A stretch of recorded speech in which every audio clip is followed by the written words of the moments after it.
Hey everyone and welcome to my channel. Today we are going to film a Get Ready With Me featuring my oldest makeup products of each category. So instead of picking like a random lipstick, I picked my oldest lipstick.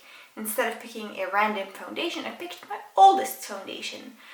It's almost like a shop my stash, but this time I selected specifically the oldest of the oldest.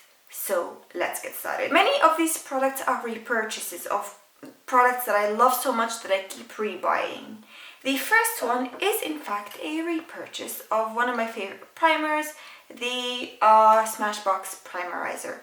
At this point, among all of my primers, I think that this has to be the oldest one. This is the first one that I bought out of all of the ones that I have in my collection.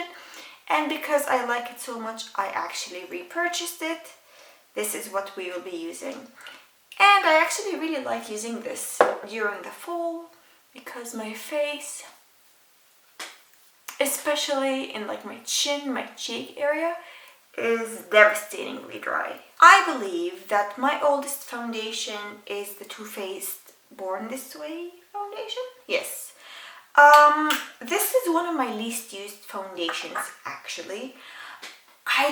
I find it to wear a little bit patchily and emphasize my fine lines throughout the day, which is why I tend to not prefer it. But it does look really good on the skin initially, and it's not a bad foundation. It's a pretty good foundation, but is it my favorite? I guess that's what it boils down to. It's just not my favorite. My oldest foundation is the one that came along with it, and it's my Born This Way concealer. I love this. I don't particularly adore the foundation, but I do think that this concealer is excellent.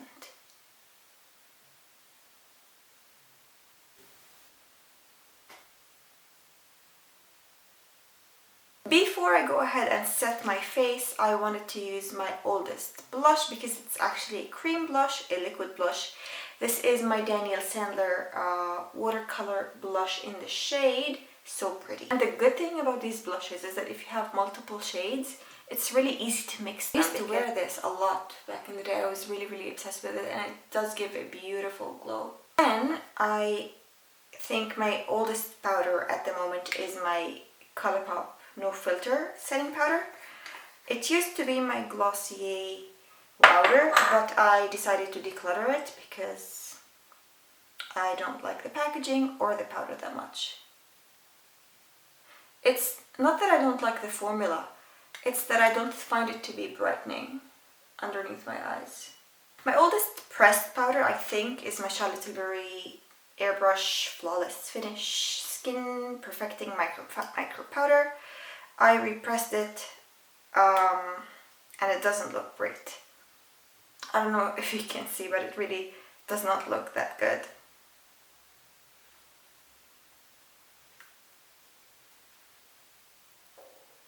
Okay, my oldest contour powder is definitely my Kevyn Aucoin Sculpting Powder in the shade Medium. This is a great contour powder. I should probably repress it because this pen is not very convenient.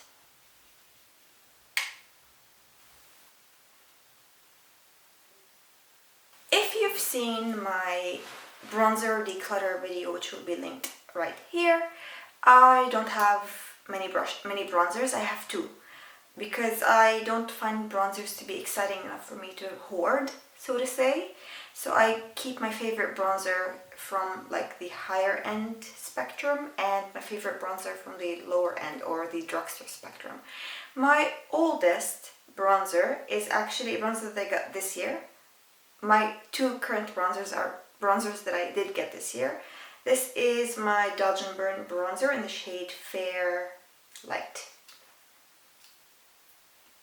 from Yana Provis. I don't know if I mentioned. I love her bronzer.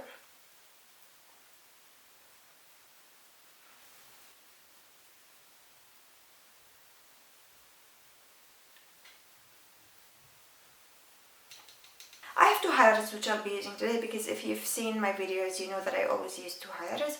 One for the center of my face and one for the cheekbones. For the center of my face, there's only one that I always use, which is my El Maquillage Halo. This is a go-to product of mine. I always use it every time I wear makeup. No joke. I basically apply a little bit on the upper part of the bridge of my nose. A little bit on, like, right at the tip of my nose, just a little bit, not too much. Right in this spot between my forehead and in the center, between my eyebrows and in the center of my forehead. Kind of just to make it glow a little bit on my chin and my cupid's bow. That's my oldest highlighter. Then my other oldest highlighter is actually classic, and I'm guessing that many people had this as a first highlighter, and it's my Mirror Luminizer. This is a new one because I used up an entire one, and this is my newer one. This is a product that I cannot imagine my collection without. It's essential to me. Then when it comes to setting spray, my oldest setting spray that I've ever had, I think, was the Smashbox Primer Water. Then I bought the MAC Fix Plus, I think, but I don't use MAC anymore. It's not cruelty free. And then I think I moved on to Pixi. The Pixi Glow Mist, the one that has like a layer of oil and then the liquid itself, like the water itself. That's what I've been using for over a year now. I really like it. Okay, my oldest eyeshadow primer is my Smashbox 24-hour Photo Finish Shadow Primer. I like it a lot. It's really a great primer, and the only thing that I would like it to have is a bit of pigmentation so that I can use it on its own without having to like go over my lid with something to correct the veininess. But as a primer, it does exactly what it's supposed to do. It holds on to the shadows, it accentuates their pigmentation, and it makes them blend really easily. And you really need a tiny bit. I think I used too much, but it's okay. If you watch my channel regularly, if you watch my makeup tutorials, get ready with me, so whatever you want to call it, you would know that I normally do my eyes first, because especially when I use shimmer, I don't like it to fall down my cheeks and stuff like that. And it's shadow, it's powder, it will inevitably fall a little bit.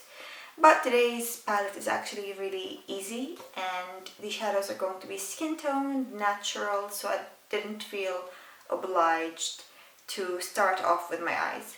Because today I'm going to be using my KVD Shade and Light eyeshadow palette. This is the oldest palette in my collection. I've had several palettes that were older than this, but I have since decluttered almost all of them.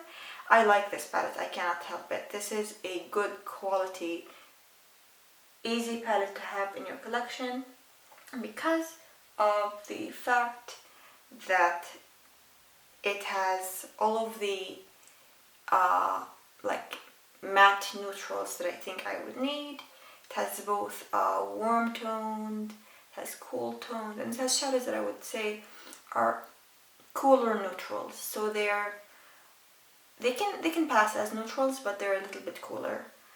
So basically, if you have it, you probably know, but this quad right here is the warm toned, this one right here is the neutral, and this one right here is supposed to be the cooler toned. But hey, black doesn't really count as a cool tone shadow.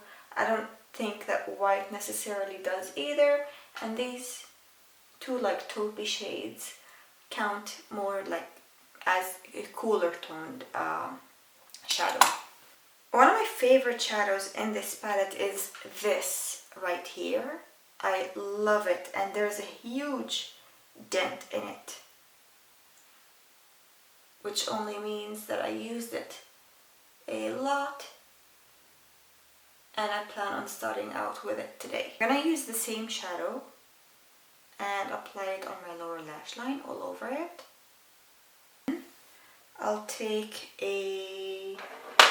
another brush. I'll take the Smashbox contour shadow brush, and I'll take this taupe right here in the neutral corner,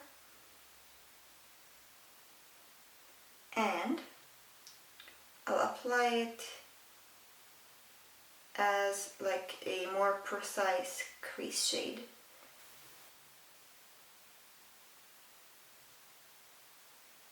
And I'll also use it as like an outer corner shadow.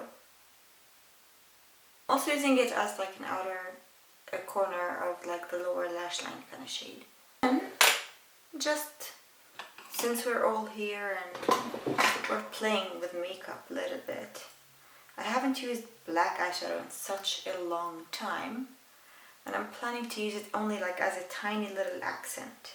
I'll take the black, and I remember it being a good black, just a touch, and I'll apply it right at the outer corner, like of my upper lash line.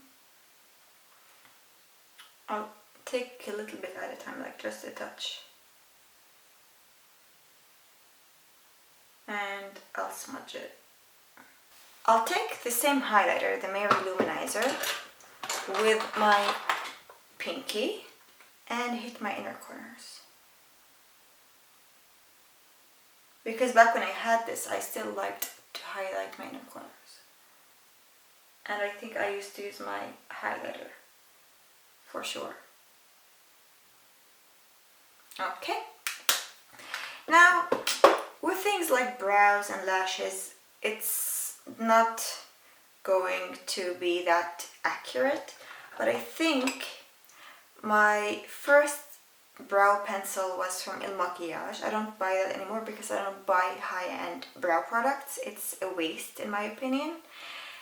Then I discovered my Jade Idyllic brow pencil, and this is what I've been using.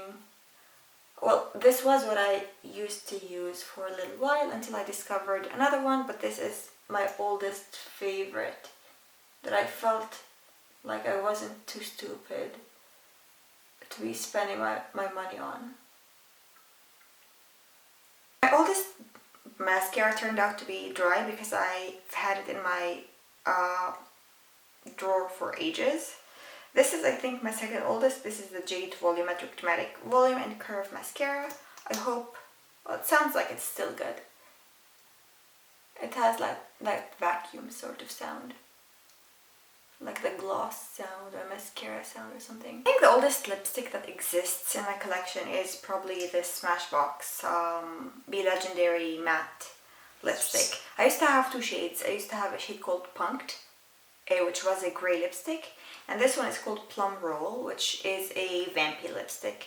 And I think I bought it along with this, which is the Smashbox Always Sharp Lip Liner in the shade Plum Roll. I refuse, well, I shouldn't say that because I recently bought a Lisa Eldridge lip kit, but I refuse to buy really expensive lip liners if they weren't a part of a lip kit. This is a nice lip liner, you know, it's not bad or anything, but it is unnecessarily expensive.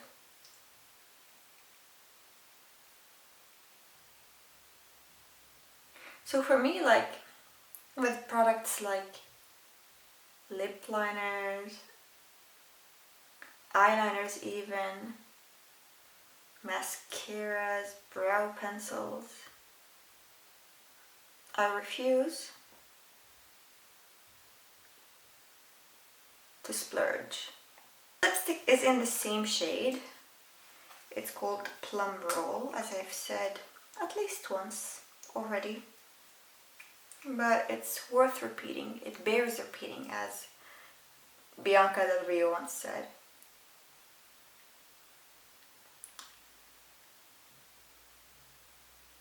Overall, this is the final look using the oldest products in my collection. I was really into dark lipsticks a long time ago. I love them still, but now when I think of a dark lipstick, I think of like a really rich brown. Whereas before I had black lipstick, I had gray lipstick, I had like navy lipstick. I was much more adventurous back in the day. I think this is something that I would definitely still wear. I love a good vampy lipstick, but it's not going to be blue or gray or black. It's going to be like a dark purpley vampy lip. I love this look. Like, these are the oldest products in my collection, and I think that the look still looks contemporary. I love everything. The quality is pretty good across the board. Otherwise, it wouldn't really have stayed in my collection. I'm just like, I'm looking at my reflection right now, and I like what I see. I'm not saying that I'm like stunning and gorgeous, but I like the makeup on my face. So that is a good thing. That's a great thing. So thank you so much for watching today's video. And if you make videos, I'd like to see you create a video like this. Use your oldest makeup and show us what was like your oldest makeup that you still have in your collection, your opinion. Show us how you use it, show us how it looks. I think that would be very, very cool. Otherwise, thank you so much for watching today's video, and if you like the video and if you like me, please subscribe to my channel. Don't forget to like this video if you really enjoyed it, and definitely you're more than welcome to leave me a comment underneath. What do you think of my makeup look?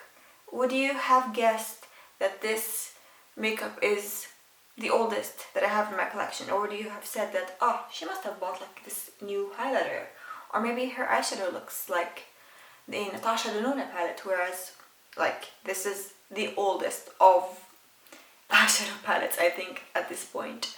So anyways, I hope to see you in the next video. Subscribe, like and comment, and we will reconvene very soon. Bye.